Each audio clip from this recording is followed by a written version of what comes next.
We're on chapter 1 of The Giver by Lois Lowry. It was almost December, and Jonas was beginning to be frightened. No, wrong word, Jonas thought. Frightened meant that deep, sickening feeling of something terrible about to happen. Frightened was the way he had felt a year ago when an unidentified aircraft had overflown the community twice. He had seen it both times. Squinting toward the sky, he had seen the sleek jet, almost a blur at its high speed, go past, and a second later heard the blast of sound that followed. Then, one more time, a moment later, from the opposite direction, the same plane. At first, he had been only fascinated. He had never seen an aircraft so close, for it was against the rules for pilots to fly over the community. Occasionally, when supplies were delivered by cargo planes to the landing field across the river, the children rode their bicycles to the riverbank and watched, intrigued, the unloading and then the takeoff directed to the west, always away from the community. But the aircraft a year ago had been different. It was not a squat, fat-bellied cargo plane, but a needle-nosed, single-pilot jet. Jonas, looking around anxiously, had seen others, adults as well as children, stop what they were doing and wait, confused, for an explanation of the frightening event. Then, all of the citizens had been ordered to go into the nearest building and stay there. Immediately, the rasping voice through the speakers had said, "Leave your bicycles where they are." Instantly, obediently, Jonas had dropped his bike on its side on the path behind his family's dwelling. He had run indoors and stayed there, alone. His parents were both at work, and his little sister, Lily, was at the child care center where she spent her after-school hours. Looking through the front window, he had seen no people. None of the busy afternoon crew of street cleaners, landscape workers, and food delivery people who usually populated the community at that time of day. He saw only the abandoned bikes here and there on their sides. An upturned wheel on one was still revolving slowly. He had been frightened then. The sense of his own community silent, waiting, had made his stomach churn. He had trembled. But it had been nothing.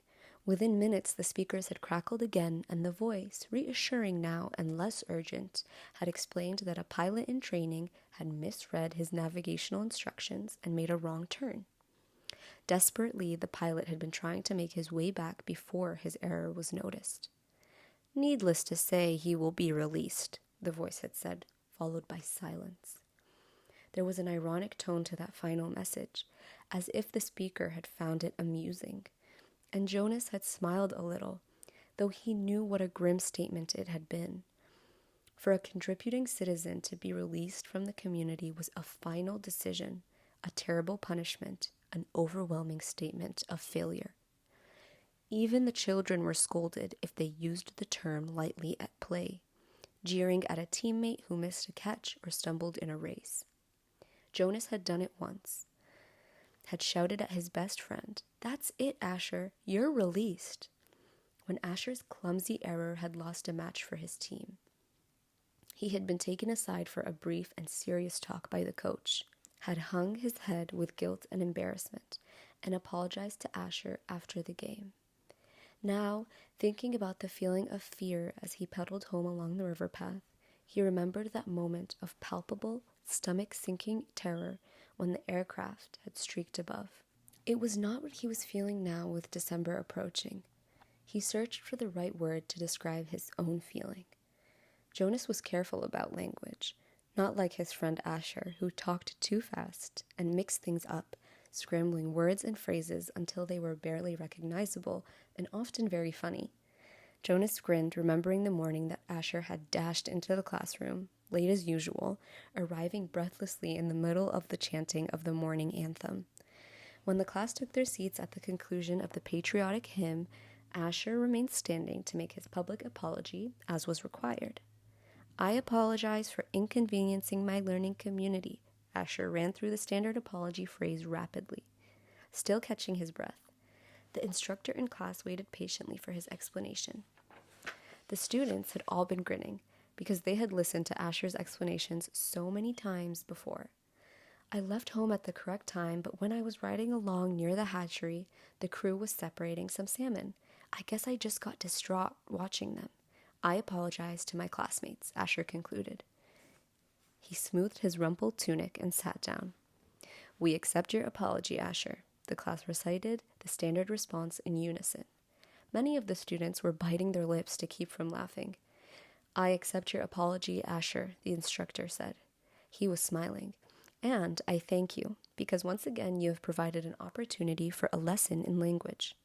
Distraught is too strong an adjective to describe salmon viewing.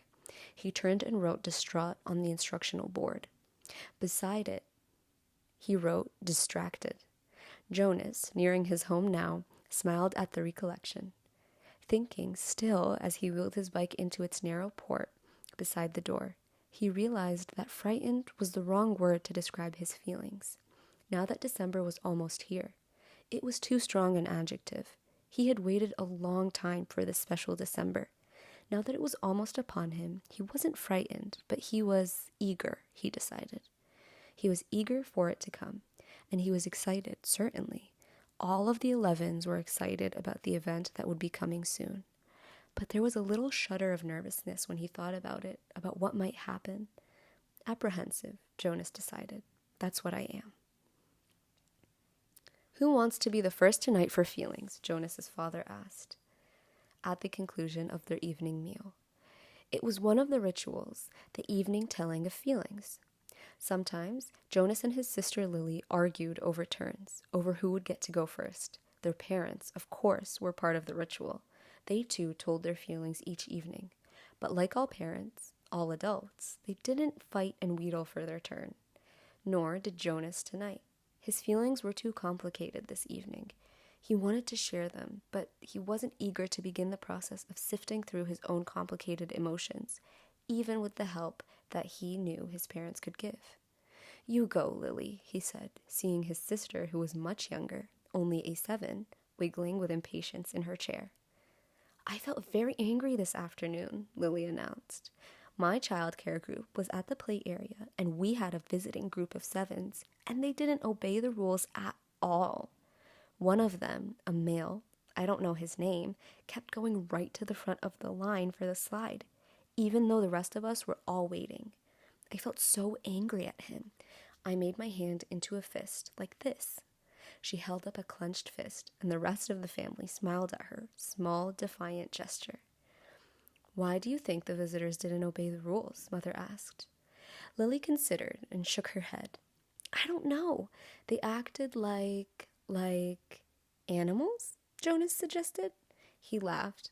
That's right, Lily said, laughing too. Like animals. Neither child knew what the word meant exactly, but it was often used to describe someone uneducated or clumsy, someone who didn't fit in. Where were the visitors from? Father asked. Lily frowned, trying to remember. Our leader told us when he made the welcome speech, but I can't remember. I guess I wasn't paying attention. It was from another community. They had to leave very early, and they had their midday meal on the bus. Mother nodded. Do you think it's possible that the rules may be different, and so they simply didn't know what your play area rules were? Lily shrugged and nodded. I suppose. You've visited other communities, haven't you? Jonas asked. My group has, often. Lily nodded again. When we were 6s, we went and shared a whole school day with a group of 6s in their community. How did you feel when you were there? Lily frowned. I felt strange because their methods were different. They were learning usages that my group hadn't learned yet, so we felt stupid. Father was listening with interest. I'm thinking, Lily, he said, about the boy who didn't obey the rules today. Do you think it's possible that he felt strange and stupid, being in a new place with rules that he didn't know about? Lily pondered that. Yes, she finally said. I feel a little sorry for him, Jonas said. And even though I don't even know him, I feel sorry for anyone who is in a place where he feels strange and stupid. How do you feel now, Lily? Father asked. Still angry? I guess not, Lily decided. I guess I feel a little sorry for him, and sorry I made a fist. She grinned. Jonas smiled back at his sister. Lily's feelings were always straightforward, fairly simple, usually easy to resolve. He guessed that his own had been too when he was a 7. He listened politely, though not very attentively, while his father took his turn, describing a feeling of worry that he'd had that day at work, a concern about one of the new children who wasn't doing well. Jonas's father's title was nurturer. He and the other nurturers were responsible for all the physical and emotional needs of every new child during its earliest life. It was a very important job, Jonas knew, but it wasn't one that interested him much. "What gender is it?" Lily asked. "Male," father said. "He's a sweet little male with a lovely disposition, but he isn't growing as fast as he should, and he doesn't sleep soundly. We have him in the extra care section for supplementary nurturing, but the committee's beginning to talk about releasing him." "Oh no," Mother murmured sympathetically. "I know how sad that must make you feel." Jonas and Lily both nodded sympathetically as well. Release of new children was always sad, because they hadn't had a chance to enjoy life within the community yet, and they hadn't done anything wrong. There were only 2 occasions of release, which were not punishment. Release of the elderly, which was a time of celebration for a life well and fully lived, and release of a new child, which always brought a sense of what could we have done. This was especially troubling for the nurturers like father, who felt they had failed somehow, but it happened very rarely. "Well," father said, "I'm going to keep trying. I may ask the committee for permission to bring him here at night if you don't mind. You know what the night crew nurturers are like. I think this little guy needs something extra." "Of course," mother said, and Jonas and Lily nodded. They had heard father complain about the night crew before. It was a lesser job, night crew nurturing, assigned to those who lacked the interest or skills or insight for the more vital jobs of the daytime hours. Most of the people on the night crew had not even been given spouses because they lacked, somehow, the essential capacity to connect to others, which was required for the creation of a family unit. "Maybe we could even keep him," Lily suggested sweetly, trying to look innocent. The look was fake, Jonas knew. They all knew. "Lily," mother reminded her, smiling, "you know the rules. 2 children, 1 male, 1 female to each family unit. It was written very clearly in the rules." Lily giggled. "Well," she said, "I thought maybe just this once." Next, mother, who held a prominent position at the Department of Justice, talked about her feelings. Today, a repeat offender had been brought before her, someone who had broken the rules before, someone who she hoped had been adequately and fairly punished, and who had been restored to his place, to his job, his home, his family unit. To see him brought before her a second time caused her overwhelming feelings of frustration and anger, and even guilt that she hadn't made a difference in his life. "I feel frightened, too, for him," she confessed. "You know that there's no third chance. The rules say that if there's a third transgression, he simply has to be released." Jonas shivered. He knew it happened. There was even a boy in his group of 11s whose father had been released years before. No one ever mentioned it. The disgrace was unspeakable. It was hard to imagine. Lily stood up and went to her mother. She stroked her mother's arm. From his place at the table, father reached over and took her hand. Jonas reached for the other. One by one, they comforted her. Soon she smiled, thanked them, and murmured that she felt soothed. The ritual continued.